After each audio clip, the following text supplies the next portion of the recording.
All right, so this question is actually from WAEC 2010, question 10. So I'm going to solve it for us. The question says, um, what is the value of m in the diagram? All right, guys. So this is the diagram, okay? So I'm going to show us how to get this kind of question. So I hope you can see me very clearly. So my name is Marvelous, in case you are watching me for the first time. And this is Mega Mind Academy.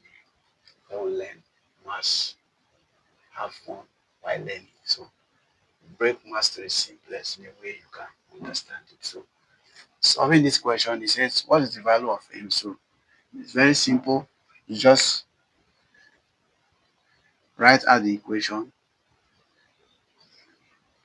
4m minus 15 equals to m plus 75. All right.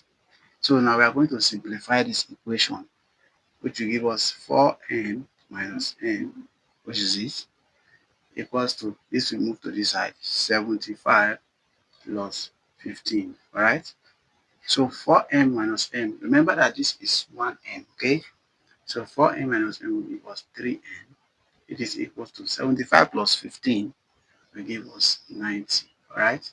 So we have to make m subject of the formula. So we divide both sides by 3. So if we divide both sides by 3, like this will cancel this. We are left with m, which is equals to 3 will go into this 9 how many times 6.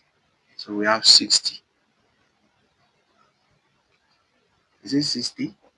So we are going to have 3, okay, it's 30, not 60, all right? So our m, therefore, n is equals to 30 degree, all right? So this is the answer to the question. So our m is equals to 30 degree. Thank you guys for watching. Don't forget to like and subscribe.